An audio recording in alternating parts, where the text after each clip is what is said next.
Assalamu alaikum and welcome to the Oasis Focus and Finance Show. I'm your host Shafiq Morton. As always, it's great to be with you.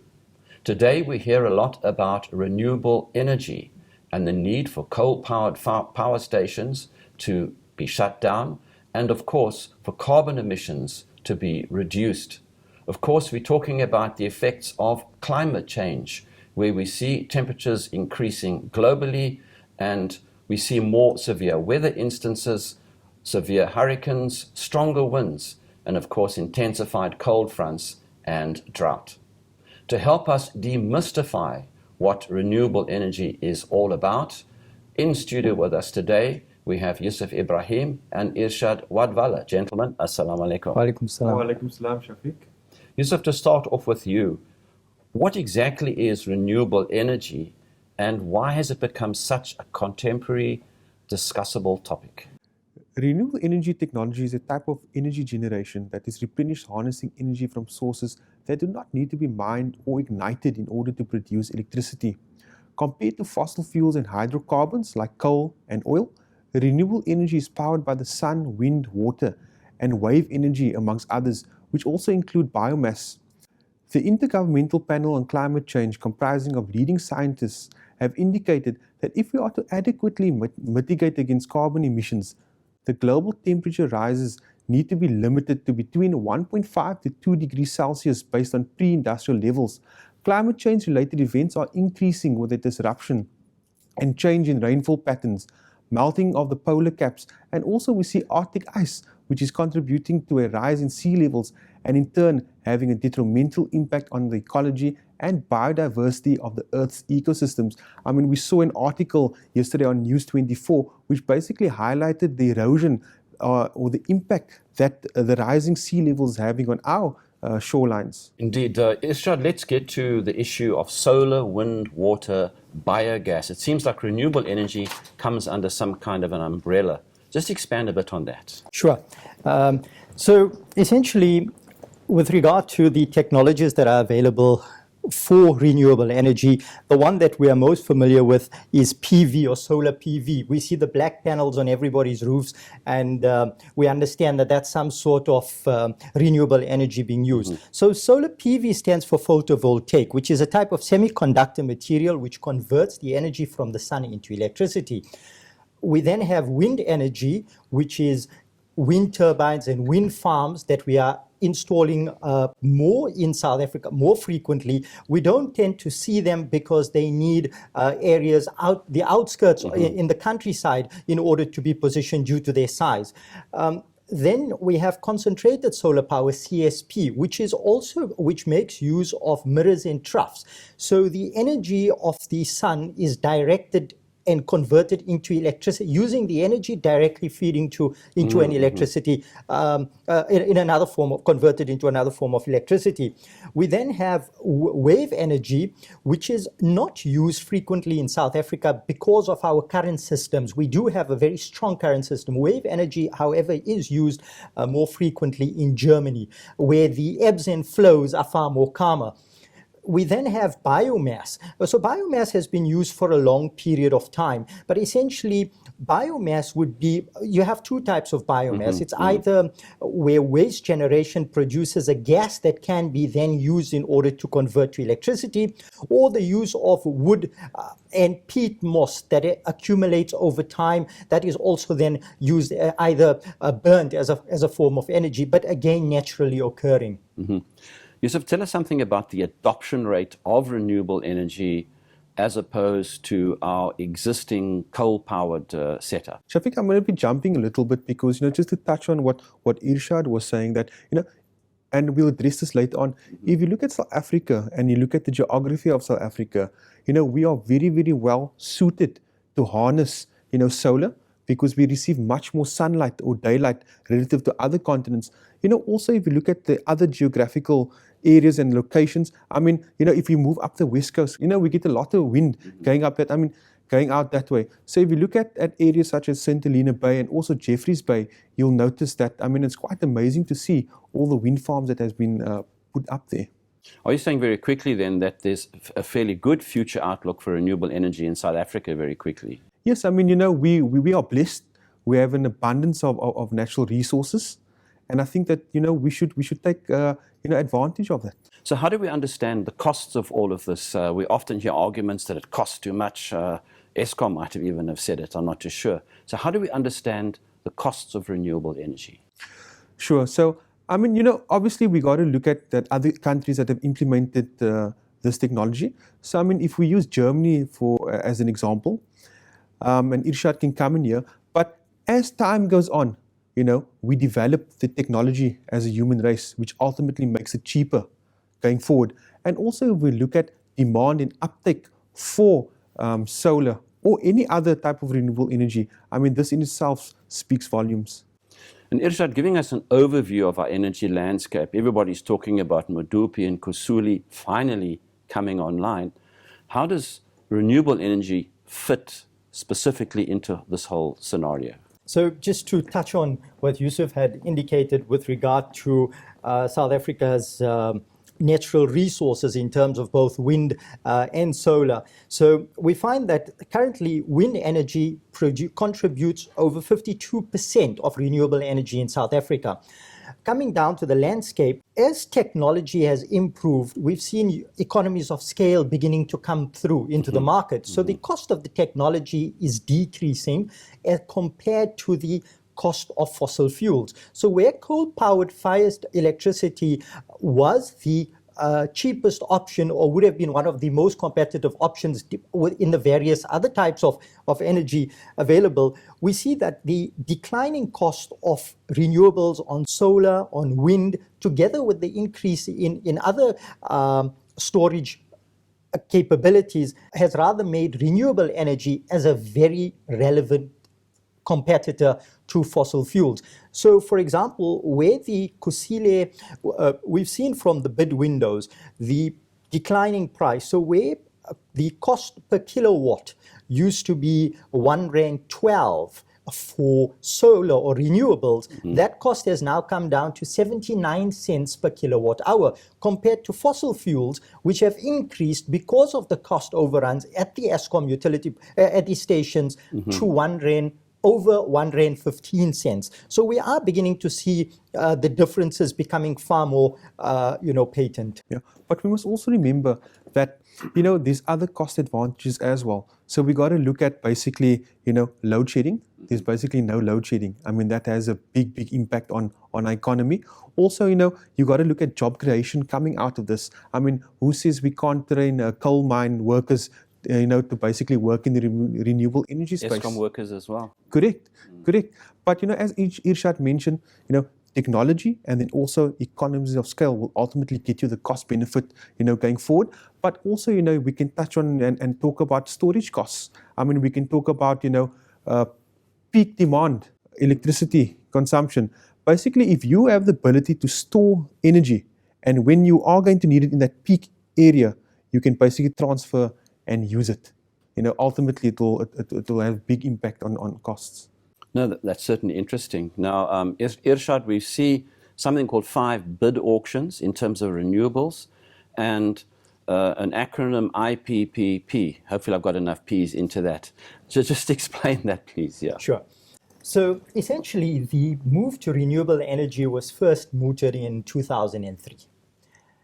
Subsequent to that, in 2010, we had the release of the first integrated renewable energy document, or IRP, which was a strategy document that provided the blueprint of where South Africa wanted to be in terms of the renewable energy mix.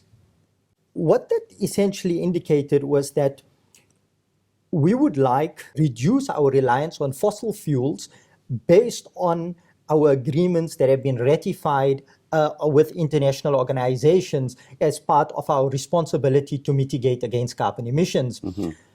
And that resulted essentially in these bid windows being opened. So the 5 bid windows were created in order to attract international or to attract even local independent. So REIPPP stands for Renewable Energy Independent Power Producers Program. Right, lots of P's. Lots of P's, yes.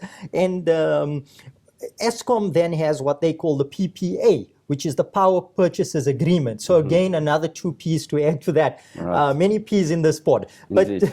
and the first bid windows opened up to say that we'd like to move towards renewable energy because this technology has been, within the South African context, we were at a very early stage. But the technology has been used in countries like Germany since 1991, where the government there introduced a concept of, they called it energy window, which is a German term for energy policy. And that resulted in the technology now being used in a constructive and implemented in a way where the feed-in tariffs were connected to their grid. So we had this opportunity in South Africa starting off to benefit from this technology which was available globally. Essentially, you found in bid window 1, there were 8 projects. And there were 8 wind projects. You had 18 solar PV projects, and then you had 2 solar CSP projects. Now, essentially, this contributed to a procured capacity of 1.4 gigawatts of electricity.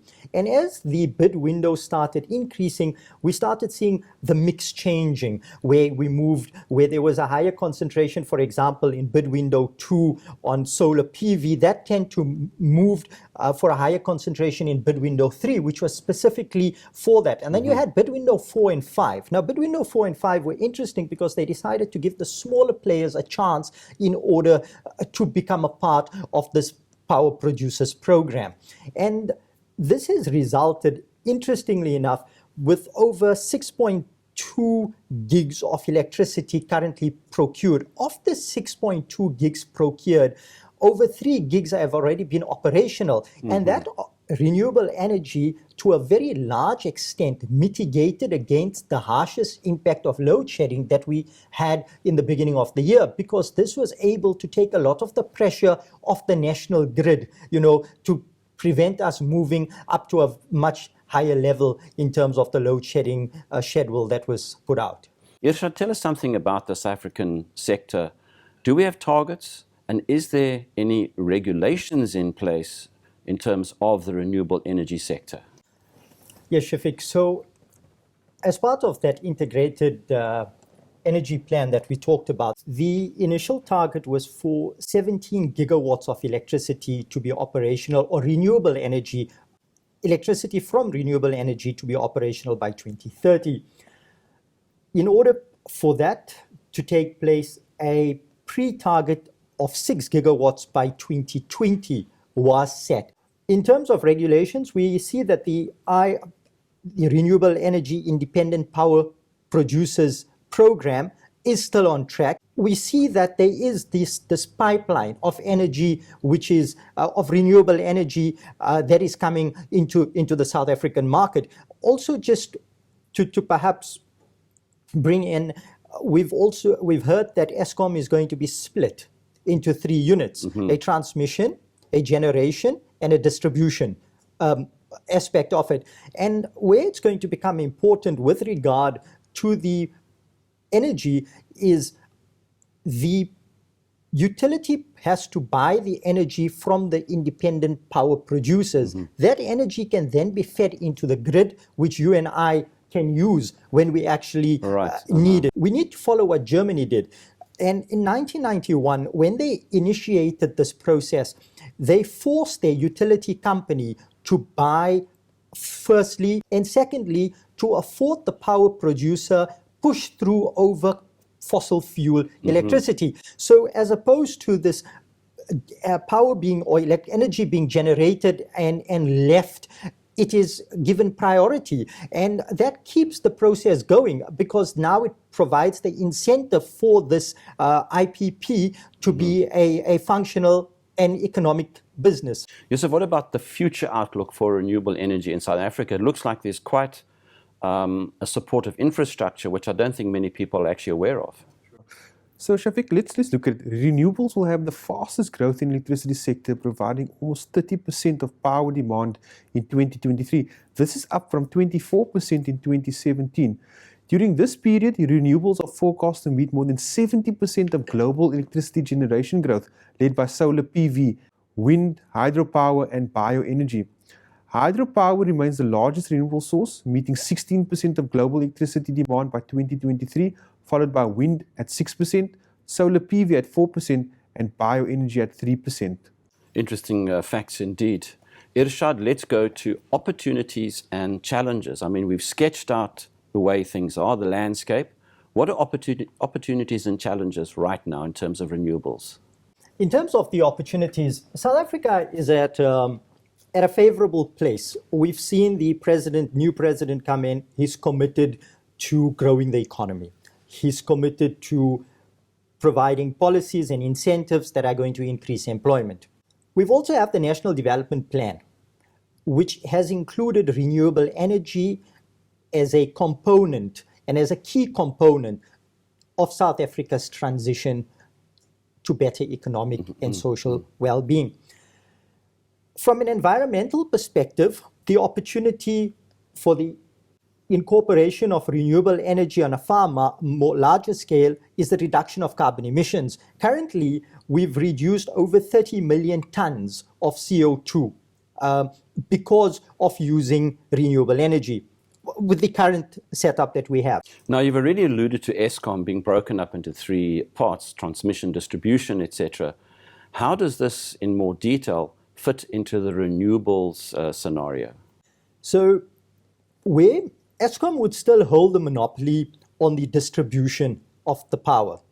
In terms of their generation, they have their coal-powered plants, Medupi, Kusile, and the other plants that are currently producing. In terms of it's on the distribution side where they would then buy power, which is currently as incorporated in our legislation. They would purchase the power. For example, if you're an independent power producer and you have your solar PV plant somewhere in the Karoo, where you're getting, as Yusuf mentioned, a significant amount of solar radiation. And that's the term that they use in order to understand where's the best place to position one of these plants.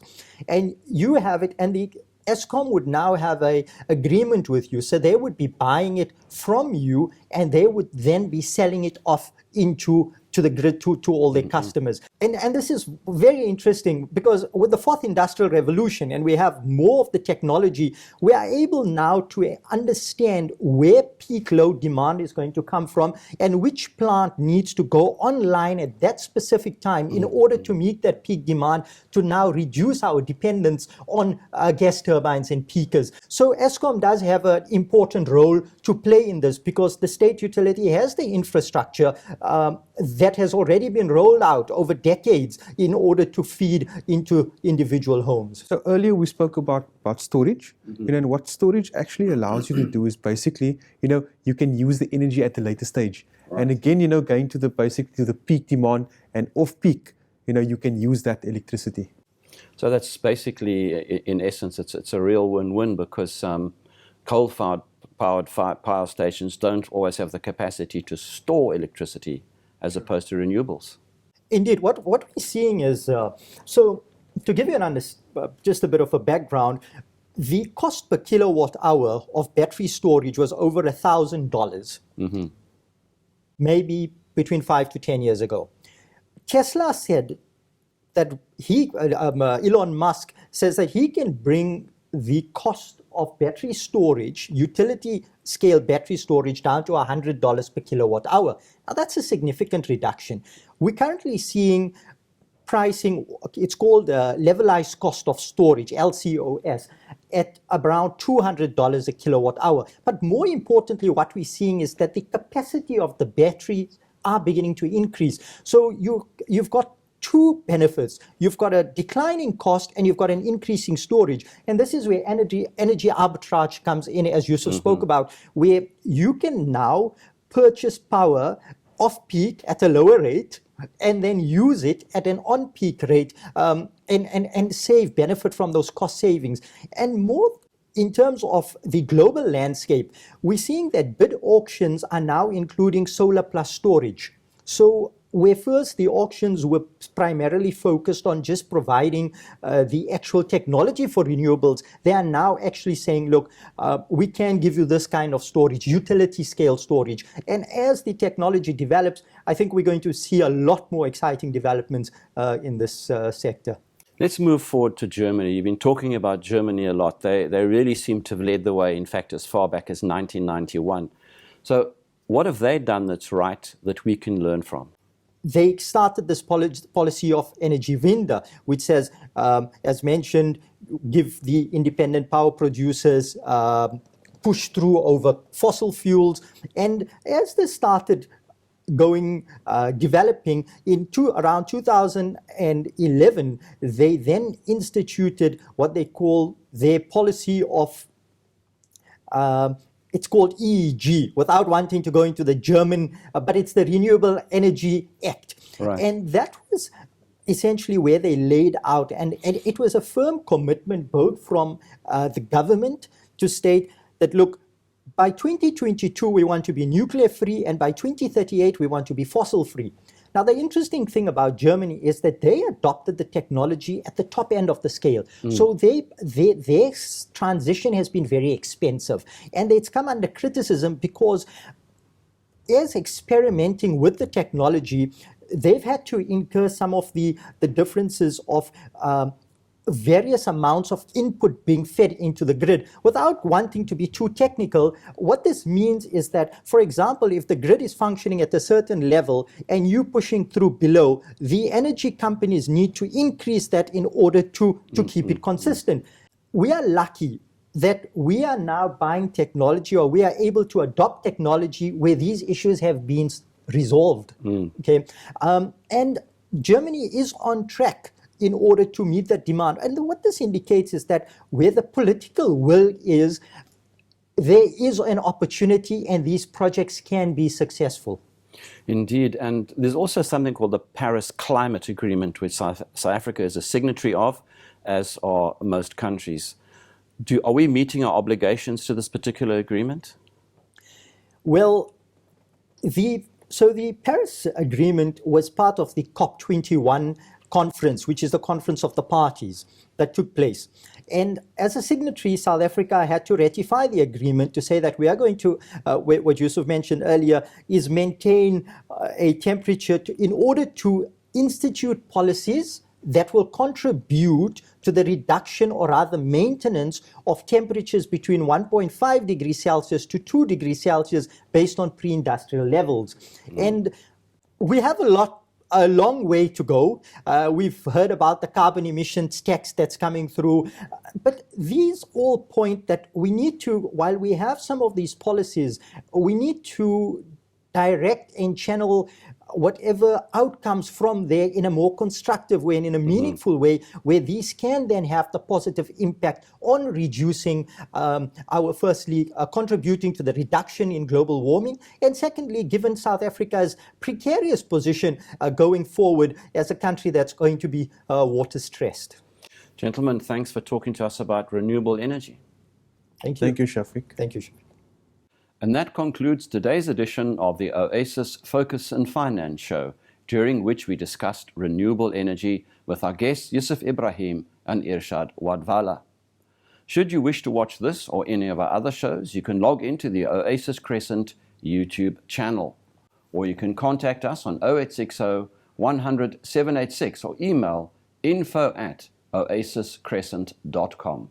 Until next time, I'm your host Shafiq Morton. Assalamu alaikum wa rahmatullah.